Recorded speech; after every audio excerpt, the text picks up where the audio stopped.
날도 굉장히 더운데 잘 지내셨는지 궁금하네요. 오늘 저희가 함께 볼 책은 그리고 모든 것이 변했다라는 책입니다. 저자는 아니타 무르잔이라는 인도 여성이고요. 원래 제목은 Dying to be Me라는 제목을 갖고 있어요. 그래서 저희가 오늘 이 책을 쭉 한번 같이 보면서 이야기를 나누어 보려고 하는데 이 아니타 무르자니가 그 인도 사람입니다. 인도 사람이고 아주 독특한 배경을 갖고 있습니다. 싱가포르에서 태어났는데 홍콩에서 자라고 홍콩에 있는 영국인 학교에서 공부를 합니다. 그렇지만 인도 태생이고 부모님이 인도 사람이었기 때문에 굉장히 가부장적이고 힌두교 그 문화 배경에서 자랐습니다. 근데 이 여인이 2002년 4월에 임파선암이 발견이 됩니다. 임파선암이 발견돼서 4년간 암 투병을 하고 2006년 2월 2일에 자그마치 30시간 동안 이제 죽었다라고 사람들이 다 생각을 했어요. 그래서 임사 체험을 하게 되는데 그 임사 체험을 통해서 이 여인이 그 임사 체험을 하고 깨어난 다음에 완전히 그 삶에 대한 관점 자체가 바뀝니다. 그래서 그녀가 가지고 있던 삶에 대한 존재에 대한 우주에 대한 그런 관점이 근본적으로 변했고, 제가 이 책이 굉장히 인상적이었던 거는 또 이제 여성이 영성에 관한 그 자기에 관해서 이야기를 해서 이렇게 동감이 가는 부분이 굉장히 많았습니다. 네. 그래서 이 책을 통해서 뭐 저도 생각하는 거, 그다음에 또 박미란 선생님이 생각하는 것들을 좀 같이 이야기해보는 시간을 갖겠습니다. 이 책이 지금 3부로 나누어져 있는데요. 1부 제목이 보면은 세상에서 길을 잃다라는 네. 제목을 갖고 있습니다. 그래서 아니타가 성인이 되고 결혼하고 임파선암이라는 감옥에 갇히게 되는 그 과정에 대해서 아주 솔직하게 이야기를 하고 있습니다. 네네. 그 일부 읽으시면서 좀 네네. 인상적인 부분이 있으시면 좀 이야기해 주시면 좋을 것 같아요. 여기서 이제 그 89페이지에서 그 이야기를 하고 있더라고요. 암이란 그저 단어일 뿐이네. 두려움을 만들어내는 단어일 뿐이네 라는 이야기 했었거든요. 그리고 예. 다른 어떤 것이 아니라 이제 몸의 균형을 맞추는 것에 집중하라 라고 이제 이야기를 했다라는 것을 아니타 선생님이 들었다라고 이야기를 하는 걸 들으면서 네. 두려움이라는 것이 무엇인가에 대해서 고민을 해보게 된 거예요. 네. 세상에서 길을 잃어버렸다라는 제목하고 연관되어서 이 사람이 왜 세상에서 길을 잃어버렸다라고 이야기를 했을까라고 그 고민을 하다 보니까 어디로 가야 될지, 그리고 어떻게 살아야 될지, 여태까지 이 사람도 되게 열심히 살아왔던 사람이잖아요. 인도 그렇죠. 여성스럽지 않게 되게 강하고 자기 예, 주장적이고 예, 예. 자기 삶을 추구하고 살았었는데 예. 갑자기 임파선암이라는 그 예. 체험에 들어가면서 예. 여태까지 살아온 나는 누구인가에 예. 대해서 고민이 시작되었고 그것이 이제 두려움으로 변한 것이 아닌가라는 생각이 들더라고요. 예. 그 하이데거는 그 얘기 했었거든요. 두려움이라는 것이 무엇이냐. 본래적 자기에서 이제 회피하는 것이다 라고 이야기를 해요. 네. 원래 어쩌면 이 사람은 그렇게 살고 싶지 않았는데 이제 그렇게 살아야만 되는 이제 자신의 모습에서 도망가고 싶지 않았었을까. 그게 이제 뭐 물론 이제 이거는 그 뭐 병리학적인 개념은 아니지만 이 책에서 서술하는 대로 그 두려움 자체가 이 사람으로 하여금 암이라는 것을 만나게 하지 않았었을까라는 생각을 하게 되었었죠. 사실 보면 이제 암이라는 것 이제 저도 이제 암 환자들을 많이 만났었거든요. 만나보면서 네네네 신방을 가니까요. 가서 만나보면 그분들이 하는 소리가 정말 암이라는 병 때문에 죽는 사람은 생각보다 별로 없다라고 이야기를 해요. 그냥 뭐 때문에 죽나요? 암이라는 그 단어에 대한 중압감, 네. 두려움. 이미 죽은 거지. 그 그렇죠. 소리를 듣고. 당신은 암입니다. 그게 사형 선고처럼 느껴진대요. 그래서 보면 이제 의사들이 이야기할 때 밥 잘 먹으라 막 이야기를 하는데 이미 나는 암인데 밥이 잘 안 넘어간다라는 거죠. 그래서 죽는다라는 얘기를 참 많이 들었었거든요. 네. 두려움이 어쩌면 내 몸을 변하게 하고 내 몸을 죽게도 만들 수 있지 않는가 그런 생각을 하게 됐죠. 이 책을 보면서. 생각이 사람의 그 마음과 몸을 지배하는 것 같아요. 그렇죠. 참 고민되는 게 우리가 예전에 있었던 광고 중에 그거 있었잖아요. 생각대로 살아갈 것인가, 사는 대로 생각할 것인가. 둘 다 맞거든요, 사실. 그죠? 이게 뭐냐면 되게 우리가 이분법적인 사고에 대해서 되게 길들여져 있잖아요. 네. 흑이냐, 백이냐, 참이냐, 네. 거짓이냐에 대해서 우리는 판별하도록 이제 훈련이 되어 왔는데 그러다 보니까 생각하는 대로 사느냐, 사는 대로 생각하느냐에 대해서도 자꾸 생각하라고 하잖아요. 그렇죠. 둘 다 똑같은데. 네. 네, 생각을 많이 하다 보면 머리만 드립다 아파요. 맞아요. 드립도 아프죠. 네, 머리만 드립다 아프고 네. 그리고 이제 이 여인이 그런 이야기를 해요. 그 자기가 암에 걸린 다음부터는 자기 삶을 사는 게 아니라 네. 암 환자로서의 삶을 사는 거죠. 그러니까요. 예. 거기에 맞춰서 살아간다라고 표현하잖아요. 예. 그 차트에 맞춰서 자기가 살아간다. 예. 놀라웠죠. 그래서 어느 순간 자기가 이제 암에 걸린 걸 알게 되면서 네. 그 전까지의 삶은 다 사라지고 모든 것이 네. 암을 극복하기 위한 그 네. 암을 위한 삶을 네네. 이렇게 가는 걸 보면서 아 진짜 사람이 이럴 수 있구나라는 생각이 그쵸, 들더라고요. 그쵸. 네. 예.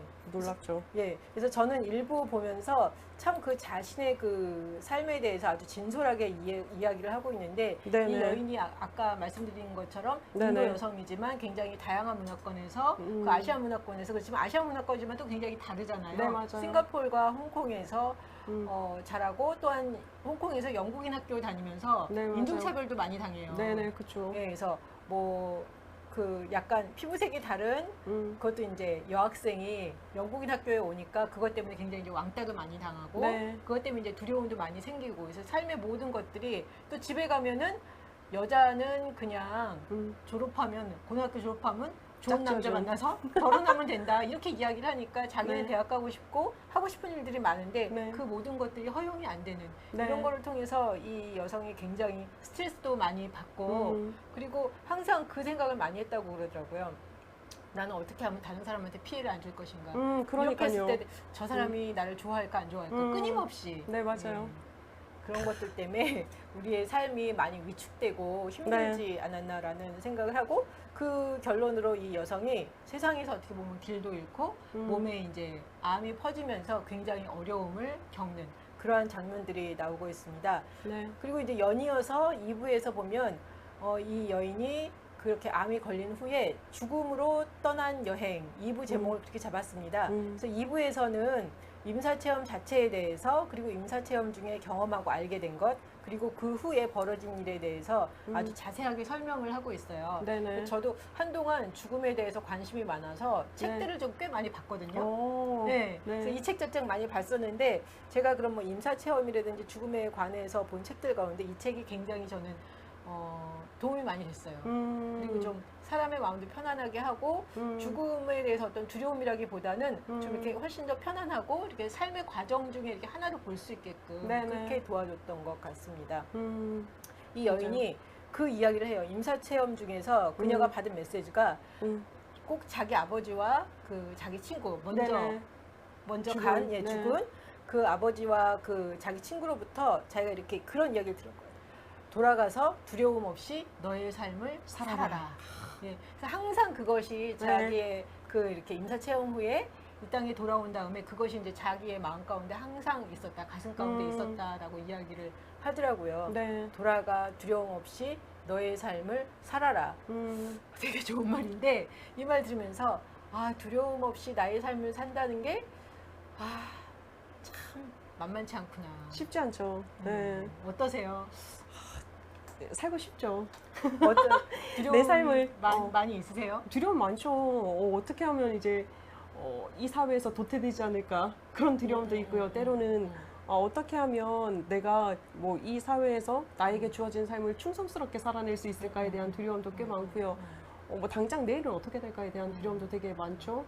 만약에 우리가 두려움 없이 그냥 나로서 잘 살 수 있다면 네. 그게 그냥 행복한 인생이 아닌가 그렇죠. 싶어요. 가장 이상적이고. 이상적이죠. 근데 딱 두려움 없이 내 삶을 살아가야지라고 결심할 때 딱 걸리시는 게 혹시 있으세요? 바들바들 떨린다니까요. 그 이유가 있잖아요. 바들바들 떨리는 이유. 어떻게 보면 이렇게 내 자신을 드러내는 거에 대해서 네. 굉장히 편안하지 않다라는 걸 제가 많이 네. 발견했어요. 이 책을 보면서 저는 이 책을 네. 몇 번을 읽었어요. 네. 몇 번을 읽고 보고 또 보고 그러면서도 이번에는 이 부분이 이해가 갔다, 다음번에는 저게 이해가 갔다 그러면서 이렇게 쭉 보다 보니까 네. 제가 이렇게 이 책을 통해서 발견한 게 네. 두려움 없이 내 삶을 살려면 내가 내 자신을 드러내야 되잖아요. 네, 맞아요. 있는 모습 그대로. 네. 근데 그거를 굉장히 불편하게 생각한다는 걸 알았어요. 그쵸. 네. 용기가 없는 거죠. 내가 내 모습을 이대로 드러냈을 때 사람들이 나를 받아줄까 하는 그런 두려움이 있지 않나라는 걸 발견을 했어요. 그건 이제 내적인 두려움에 대한 부분인 거잖아요. 네. 저는 또 한 가지가 더 있는데 뭐냐면 이제 외적인 두려움도 전 되게 많은 거예요. 근데 제가 장녀다 보니까 내가 나의 이제 그 워너비의 삶을 살려고 나갔을 때 내 음. 부모님들, 내 할머니, 내 동생 가족이 음. 걸리긴 하거든요. 걸려서 혹시 뭐 지금 못 하시는 거 있으세요? 아, 꽤 많죠. 그래요? 잠시 접어두고 있는 거. 비밀, 그거는 이제 저희 아버지가 지금 이제 구독을 하셨기 때문에 예. 이걸 보실 거기 때문에 얘기를 얘기할 하면 수 안 되는 없어요. 거네. 그렇죠. 네, 비밀이에요. 이 책의 그 2부에 보니까 네. 120페이지에 이런 이야기가 나와요.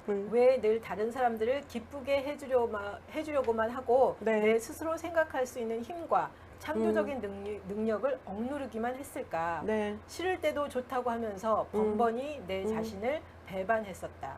그냥 내가 되는 대신 늘 다른 사람의 인정을 구하면서 스스로를 못 오겠었다. 네. 왜 나는 나의 아름다운 가슴을 따르지 않고 나의 진실을 말하지 않았을까? 우리는 왜 몸을 입고 사는 동안에 이것을 깨닫지 못할까? 자신에게 그토록 가혹할 필요가 없다는 것을 나는 어쩌면 그리도 몰랐을까? 네. 나는 여전히 조건 없는 사랑과 수용의 바다에 온전히 잠겨 있었다. 이게 이제 임사 체험하면서 이제 네네. 느끼는 거죠. 네. 새로워진 눈으로 자신을 볼 수 있었고, 네. 내가 우주의 아름다운 존재라는 사실을 알 수 있었다. 네. 존재한다는 사실 자체만으로 나는 판단이 아니라 부드러운 사랑을 받을 만하다는 것을 깨달았다라고 네. 이야기를 해요. 네네. 근데 전 이걸 보면서 아까 이제 두려움 없이 네. 너의 삶을 살아라. 네. 이 못 산 거잖아요. 이 그쵸, 여자도. 그쵸. 그러면서 왜 나는 나한테 그렇게 가혹했을까. 저도 좀 많이 그랬어요. 다른 사람도 뭐 물론 못 살게 굴겠지만 살다가 보면 네. 가장 많이 못 살게 구는 게 저였던 것 같아요. 그쵸, 그쵸. 예. 그러니까 자기 사랑하는 게 너무 이렇게 어렵고 힘들고 그리고 이제 저뿐만 아니라 다른 사람들도 많이 그렇게 생각하는 것 같아요. 자기 사랑을 하다 보면 다른 사람을 사랑하지 못한다. 이기적이다. 이기적이다. 네, 맞아요. 근데 또 돌이켜서 생각해 보면 자기 사랑을 하지 못하는 사람이 자기 사랑이 안 되는데 어떻게 다른 사람을 사랑할 수 있겠어요? 맞아요. 그렇지 않아요? 맞아요. 자기 사랑에 이제 약간 요게 이제 분별해야 될 부분이 있는 것 같아요. 그러니까 네. 네, 자기 사랑에 대한 부분에 있어서 정상적인 혹은 건강한 자기 사랑이 있지만 비정상적인 자기 사랑이 생각 외로 많거든요. 나르시시즘이라고 우리가 얘기를 하는데 그렇게 이제 병명 뭐 DSM-4나 DSM-5에서 나타나는 병명으로까지 가지 않아도 되게 이기적인 자기 사랑의 모습이 있기 때문에 우리가 그거를 전제로 자기 사랑은 아니다. 게다가 우리 한국적인 문화에서는 겸손하여라, 남보다 나를 낮춰라 라는 얘기를 항상 하기 때문에 그게 불편함으로 오는 것 같고요. 또 이제 저번에 얘기하시지 않았어요? 겸손은 자기를 낮추는 낮추는 게 것이 아니라 다른 사람을 높이는 높이는 것이다. 것이다. 맞아요. 저는 그거 지금 기억하고 있는데. 맞아요. 네. 근데 우리나라 정서가 항상 그러다 네. 보니까 네. 자기 사랑하는 건 이기적인 사람이야. 나쁜 사람이야라고 우리는 가치 평가가 되어 있잖아요. 그러다 보니까 쉽지 않다라는 생각이 들고 또 보면 학대하는 방법도 이제 선생님은 자기 학대로 들어가잖아요. 그렇죠. 그런데 두 가지 면이 있더라고요. 자기를 학대하는 사람이 있고 자기의 부족한 면을 인정하고 싶지 않아서 혹은 내보이고 싶지 않아서 타인을 학대하는 사람도 되게 많아요. 이제 권력자들 속에서 많이 나타나죠. 그거는. 그렇죠. 쉽지 않아요. 어쨌든 건강한 자기 사랑은 진짜 우리가 존재 자체로 내가 소중한 사람이네, 내가 되게 가치로운 사람이네를 받아들이는 게 생각보다 쉽지 않죠. 이미 이 머리끝부터 발끝까지 우리는 가치 평가가 매겨져 있잖아요. 그렇죠. 네. 그러니까 선생님은 자기를 이렇게 좀 받아들이는 게 좀 잘 되세요? 노력하고 있어요. 노력하고 있어요. 네. 그게 정답이에요. 답이 네. 아닌가요? 왜냐면 뭐 저도 일상적인 엇나간 삶이 아니라 그냥 쭉 그냥 말 잘 듣는 사람으로 큰 종족이잖아요. 그러다 보니까 나를 사랑하는 것 자체가 여전히 불편함이 있는 거예요. 게다가 이제 또 그 신앙인이잖아요. 그 이제 신앙의 굴레에 들어가 있다 보니까 또 게다가 직업 자체가 또 그러다 보니까 조금 더 고민이 많기는 한 거예요. 내가 이래도 되나? 라는 생각이 들 때가 있지만 요즘에는 어떻게 바뀌었냐면 상담을 하면서 바뀐 것 중에 하나가 그래도 돼. 뭐 이기적이면 어때? 그러다가 다시 괜찮아지면 또 나눠줄 수 있겠지? 이 마음이 생기더라고요.